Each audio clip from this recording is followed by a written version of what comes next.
In this lecture, we will understand about complement fixation test. Short form में हम इसको CFT के नाम से जानते हैं. Introduction. CFT detect the antibody in the patient serum.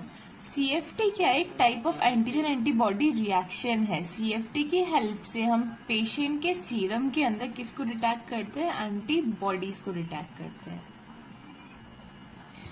हम दो केस में कंपैरिजन देखेंगे. एक तो है पॉजिटिव केस ऑफ एंटीबॉडी, मतलब हमारे पास जो सैंपल आया है उसके अंदर एंटीबॉडी प्रेजेंट है, और दूसरा केस होगा नेगेटिव केस ऑफ एंटीबॉडी, मतलब जो दूसरा सैंपल उसके अंदर एंटीबॉडी प्रेजेंट नहीं है. इस केस में एंटीबॉडी प्रेजेंट क्यों है? क्योंकि इस पर्सन को इन्फेक्शन हुआ, उसका इम्यून सिस्टम एक्टिवेट हुआ, इम्यून सिस्टम ने एंटीबॉडीज बनाई, इसलिए इसके सैंपल में एंटीबॉडीज प्रेजेंट है. और इस केस में क्यों है? क्योंकि उसको अगर उस पर्सन को इन्फेक्शन नहीं हुआ तो उसका इम्यून सिस्टम एक्टिवेट नहीं हुआ, इम्यून सिस्टम एक्टिवेट नहीं हुआ तो कोई एंटीबॉडीज नहीं बनी, इसलिए सैंपल के अंदर कोई एंटीबॉडी प्रेजेंट नहीं होगी. तो इस केस को हम बोलेंगे negative case for antibody, and this case is known as positive case for antibody. देखिए इसमें हम क्या करेंगे, हम इसके अंदर यूज में लेंगे एंटीजन. ये एंटीजन वो एंटीजन है जो इस एंटीबॉडी से बाइंड हो सकता है. जैसे फॉर एग्जांपल हमने HIV वायरस पढ़ा है, अगर ये GP41 एंटीजन, अगर हमारे पास GP41 एंटीबॉडी हमें डिटेक्ट करनी है तो हम उसको एंटीजन कौन सा देंगे? GP41 antigen. और हमें ये पता है कि अगर हमें एंटीबॉडी डिटेक्ट करनी होती है तो हम उसका कॉरस्पॉन्डिंग एंटीजन उसको देते हैं, या फिर हम उसे एंटीजन प्रोवाइड कराते हैं. तो इसमें हम एंटीजन इसको प्रोवाइड कराएंगे.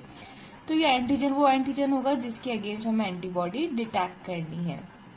तो इसके अंदर हमने एक एंटीजन यूज में लिया है, और दूसरा हमने इसके अंदर यूज में लिया है कॉम्प्लीमेंट प्रोटीन्स. हमें पता है कॉम्प्लीमेंट प्रोटीन्स हमारे ब्लड के अंदर प्रेजेंट होते हैं, ये वही प्रोटीन्स है, बट ये सिंथेटिकली कॉम्प्लीमेंट प्रोटीन्स है. इन दोनों को हमें ऐड करना है सैंपल के साथ. ठीक है, तो हमने ये टेस्ट ट्यूब ली, टेस्ट ट्यूब में हमने सैंपल को ऐड करा, कॉम्प्लीमेंट प्रोटीन्स को ऐड करा और एंटीजेंस को ऐड किया. इसके अंदर तीन चीजों को ऐड किया है. राइट, देखिए क्या होगा कि ये अगर यहाँ एंटीबॉडी प्रेजेंट होगी तो ये एंटीबॉडी किससे बाइंड हो जाएगी? इस एंटीजन से बाइंड हो जाएगी और बना लेगी एंटीजन एंटीबॉडी कॉम्प्लेक्स. इससे बाइंड होती है, यहाँ पे बना लेगी एंटीजन एंटीबॉडी कॉम्प्लेक्स. और हमें पता है, और इसके अंदर क्या प्रेजेंट है? कॉम्प्लीमेंट प्रोटीन भी हमने ऐड करा है. हमें ये पता है कि अगर इसके अंदर कॉम्प्लीमेंट प्रोटीन है और इस कॉम्प्लीमेंट प्रोटीन को जैसे ही एंटीजन एंटीबॉडी कॉम्प्लेक्स मिल जाएगा तो ये कॉम्प्लीमेंट प्रोटीन इस एंटीबॉडी के FC पोर्शन पर जाके बाइंड हो जाएगा. हमें पता है कि एंटीबॉडी के दो रीजन होते हैं, एक होता है FAB रीजन और दूसरा होता है FC रीजन. ये हमारी सैंपल की एंटीबॉडी है जो किससे जुड़ गई? इस एंटीजन से जाके जुड़ गई. कौन से रीजन के थ्रू? FAB रीजन के थ्रू. इस टेस्ट ट्यूब के अंदर कॉम्प्लीमेंट प्रोटीन भी प्रेजेंट है. जैसे ही यहाँ एंटीजन एंटीबॉडी कॉम्प्लेक्स बन गया, ये कॉम्प्लीमेंट प्रोटीन इसके FC पोर्शन से आके क्या हो जाएगा? ये कॉम्प्लीमेंट प्रोटीन यहाँ पे आके बाइंड हो जाएगा. राइट, ये बाइंडिंग होती है, क्या होगा? ये जो कॉम्प्लीमेंट प्रोटीन है ये एक्टिवेट हो जाएगा.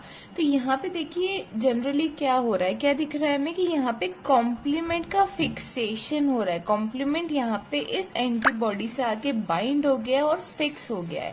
तो इसमें क्या हुआ? कॉम्प्लीमेंट का फिक्सेशन हुआ. अब नेक्स्ट स्टेप में हम क्या करेंगे? ये हमारा फर्स्ट स्टेप था. नेक्स्ट स्टेप में हम क्या करेंगे? यहाँ पे ऐड करेंगे शीप RBC.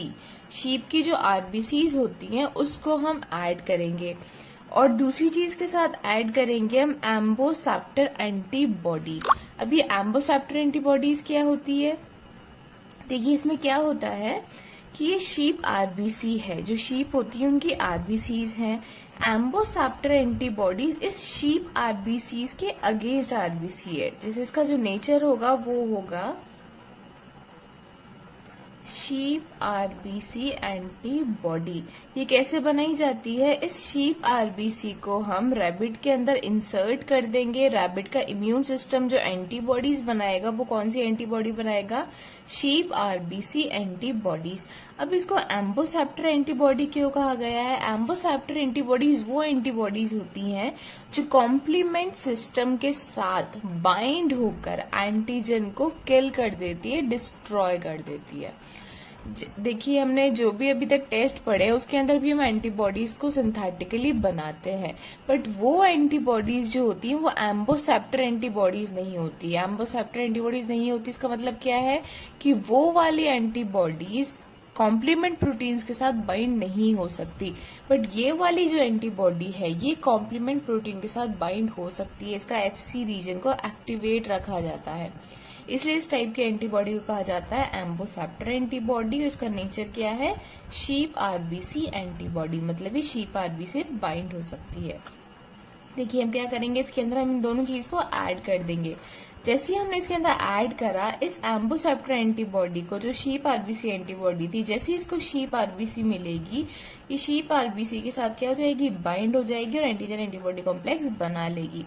बट इसके अंदर क्या होगा कि कॉम्प्लीमेंट प्रोटीन जो है हमारा ऑलरेडी फिक्स्ड है, यहाँ पे कोई फ्री कॉम्प्लीमेंट प्रोटीन प्रेजेंट नहीं है। तो एंटीजन एंटीबॉडी कॉम्प्लेक्स बनने के बाद भी यहाँ पे कोई कॉम्प्लीमेंट प्रोटीन बाइंड नहीं होगा, क्योंकि यहाँ पे कोई कॉम्प्लीमेंट प्रोटीन प्रेजेंट ही नहीं है जो फ्री फॉर्म में हो। तो यहाँ पे क्या होगा? नो हीमोलाइसिस इज ऑब्जर्व, इसलिए यहाँ पे इस आरबीसी का कोई हीमोलाइसिस नहीं हो पाएगा, मतलब ये आरबीसी यहाँ पे टूट नहीं पाएगी। ठीक है, अब देखिए नेगेटिव केस से हम इसको कंपेयर करेंगे, तब हमें समझ आएगा कि हीमोलाइसिस और नो हीमोलाइसिस में क्या फर्क होगा। देखिए, नेगेटिव केस में क्या होगा कि हमारे पास सैंपल आया, इस सैंपल के अंदर कोई एंटीबॉडी प्रेजेंट नहीं है। हमने स्टेप 1 में वो सिमिलर स्टेप्स करे कि हमने इसके अंदर एंटीजन को ऐड करा और कॉम्प्लीमेंट प्रोटीन को ऐड करा।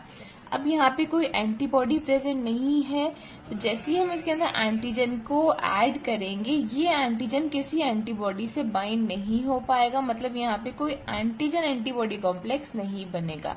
जैसे ही यहाँ पे कोई एंटीजन एंटीबॉडी कॉम्प्लेक्स नहीं बना, यहाँ पे कॉम्प्लीमेंट प्रोटीन तो प्रेजेंट है, बट यहाँ पे कोई एंटीजन एंटीबॉडी कॉम्प्लेक्स प्रेजेंट नहीं है, तो ये कॉम्प्लीमेंट प्रोटीन किसी एंटीजन एंटीबॉडी कॉम्प्लेक्स से बाइंड नहीं हो पाएगा, और ये यहाँ पे क्या नहीं हो पाएगा? कॉम्प्लीमेंट प्रोटीन फिक्स नहीं हो पाएगा।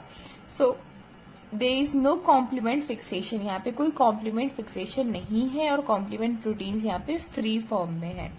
अब नेक्स्ट स्टेप में हम क्या करेंगे? वही सिमिलर स्टेप्स कि हम इसके अंदर शीप आरबीसी को ऐड करेंगे, दूसरा एम्बोसेप्टर एंटीबॉडीज को ऐड करेंगे। जैसे ही हम इन दोनों चीज को ऐड करेंगे, यहाँ पे क्या बन जाएगा? ये एंटीजन एंटीबॉडी कॉम्प्लेक्स बन जाएगा। जैसे ही एंटीजन एंटीबॉडी कॉम्प्लेक्स बना, इस कॉम्प्लीमेंट प्रोटीन को जैसे ही एंटीजन एंटीबॉडी कॉम्प्लेक्स मिला, ये यहाँ पे फ्री फॉर्म में है, तो तुरंत क्या हो जाएगा? इसके एफसी पोर्शन से बाइंड हो जाएगा। बाइंड होते ही ये कॉम्प्लीमेंट प्रोटीन क्या हो जाएगा? एक्टिवेट हो जाएगा। एक्टिवेशन का क्या रिजल्ट होगा कि ये कॉम्प्लीमेंट प्रोटीन इस आरबीसी को, शीप की आरबीसी को क्या करने लग जाएगा? डिस्ट्रॉय करने लग जाएगा। यही तो वर्क होता है कॉम्प्लीमेंट प्रोटीन का। जैसे ही वो एक्टिवेट होगा, वो क्या करेगा? शीप आरबीसी को किल करना है, डिस्ट्रॉय करना स्टार्ट करेगा। जैसे ही शीप आरबीसी डिस्ट्रॉय हो जाएंगी, टूट जाएंगी, उसका रिजल्ट क्या होगा? ये आरबीसी क्या हो जाएगी? बर्स्ट हो जाएंगी, फट जाएंगी, जिससे क्या होगा? सारा जो हीमोग्लोबिन है वो बाहर आ जाएगा। उससे ये जो पूरा टेस्ट ट्यूब है उसका कलर कैसा हो जाएगा? रेड कलर का हो जाएगा।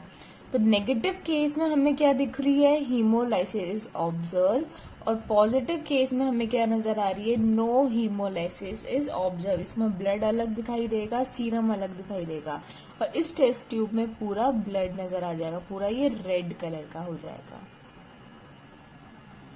सो अब हमें ये समझ आ गया होगा कि इसका नाम कॉम्प्लीमेंट फिक्सेशन टेस्ट क्यों पड़ा, क्योंकि इसके अंदर हम किसको देख रहे हैं कि कॉम्प्लीमेंट फिक्स हो रहा है या नहीं हो रहा है। पॉजिटिव केस में तो फिक्स हो रहा था और नेगेटिव केस में फिक्स नहीं हो रहा था। सो इंट्रोडक्शन हम देख चुके हैं कि पेशेंट सीरम में एंटीबॉडी को डिटेक्ट किया जाता है। अब नेक्स्ट इसका प्रिंसिपल क्या है? It involve 2 step reaction. इसके अंदर 2 स्टेप में रिएक्शन होती है। इन द फर्स्ट स्टेप, पहले स्टेप में क्या होता है, if the test serum is positive for antibody, हम दोनों केस देखेंगे। अगर सीरम के अंदर, सीरम एक पॉजिटिव केस है, मतलब उसके अंदर एंटीबॉडी प्रेजेंट है, तो क्या होगा, antigen antibody complex is form, antigen antibody complex बन जाएगा। Complement get fix to the complex, और जो कॉम्प्लीमेंट प्रोटीन वहां प्रेजेंट था वो इस एंटीजन एंटीबॉडी कॉम्प्लेक्स से क्या हो जाएगा, फिक्स हो जाएगा। So there will be no free complement remains in the test tube. इसका मतलब ये है कि वहां पे कोई free complement protein test tube के अंदर प्रेजेंट नहीं होगा। तो हमने एंटीजन ऐड करा, फिर हमने कॉम्प्लीमेंट प्रोटीन ऐड करा, उसके बाद हमने टेस्ट सीरम ऐड करा जिसके अंदर एंटीबॉडी प्रेजेंट थी। इसका रिजल्ट क्या हुआ, एंटीजन एंटीबॉडी कॉम्प्लेक्स बन गया, ये एंटीबॉडी एंटीजन से जुड़ गई और एंटीजन एंटीबॉडी कॉम्प्लेक्स बना लिया। उसके बाद क्या हुआ, जो कॉम्प्लीमेंट प्रोटीन था वो उसके एंटीजन एंटीबॉडी कॉम्प्लेक्स से बाइंड हुआ और क्या हो गया, फिक्स हो गया। तो फिक्स द कॉम्प्लीमेंट प्रोटीन, इसका रिजल्ट क्या हुआ, नो फ्री कॉम्प्लीमेंट प्रोटीन। उस टेस्ट ट्यूब के अंदर कोई फ्री कॉम्प्लीमेंट प्रोटीन प्रेजेंट नहीं है। अब फर्स्ट स्टेप के नेगेटिव केस में क्या होगा, if the test serum is negative for antibody, अगर उसके सीरम के अंदर एंटीबॉडी प्रेजेंट नहीं होगा तो क्या होगा, there is no antigen antibody complex, कोई एंटीजन एंटीबॉडी कॉम्प्लेक्स नहीं बनेगा। कॉम्प्लीमेंट आर नॉट फिक्स, जो कॉम्प्लीमेंट प्रोटीन्स है वो भी फिक्स नहीं होंगे। So there remains free complement in the test tube, इसलिए वहां पे क्या है, कॉम्प्लीमेंट प्रोटीन्स फ्री फॉर्म में प्रेजेंट है टेस्ट ट्यूब के अंदर। सो हमने एंटीजन ऐड करा, कॉम्प्लीमेंट प्रोटीन ऐड करा, टेस्ट सीरम के अंदर कोई एंटीबॉडी प्रेजेंट नहीं है तो कोई एंटीजन एंटीबॉडी कॉम्प्लेक्स नहीं बना, नो फिक्स कॉम्प्लीमेंट प्रोटीन्स, कोई कॉम्प्लीमेंट प्रोटीन फिक्स नहीं हो पाया। So there is free complement proteins, उस टेस्ट ट्यूब के अंदर फ्री कॉम्प्लीमेंट प्रोटीन्स प्रेजेंट है। अब नेक्स्ट है कि सेकेंड स्टेप में क्या होगा। सेकेंड स्टेप में हमें ध्यान है कि हमने शीप आरबीसी को ऐड करा था। So a hemolysis indicator system is added. It consists of sheep RBC coated with antibody called amboceptors antibody. Next step में हमने क्या ऐड करा, एक हीमोलाइसिस इंडिकेटर। इंडिकेटर मतलब क्या होता है हमें पता है, इंडिकेटर मतलब वो केमिकल्स होते हैं जो इंडिकेट कर देते हैं, हम देखते ही पता कर सकते हैं कि पॉजिटिव केस है या नेगेटिव केस है। तो इसके अंदर हम हीमोलाइसिस इंडिकेटर यूज में लिया जा रहा है, मतलब हम ये देखेंगे कि हीमोलाइसिस हो रही है या नहीं हो रही है। इस सिस्टम में क्या प्रेजेंट होता है, एक शीप आरबीसी प्रेजेंट होती है, राइट, जो किसके साथ होती है, एम्बोसेप्टर एंटीबॉडीज के साथ होती है। एम्बोसेप्टर एंटीबॉडीज क्या होती है वो मैं बता चुकी हूँ।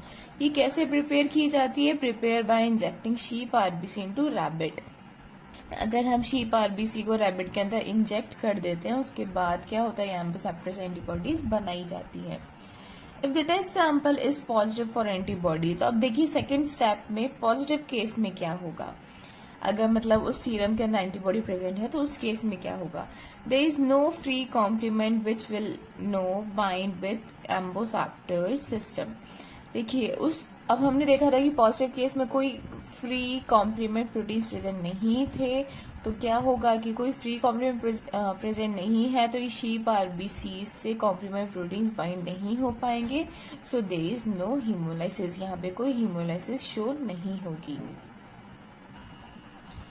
नेगेटिव केस में क्या होगा, सेकेंड स्टेप के नेगेटिव केस में, if the test sample is negative for antibody the free complement get fixed with the एम्बोसेप्टर्स।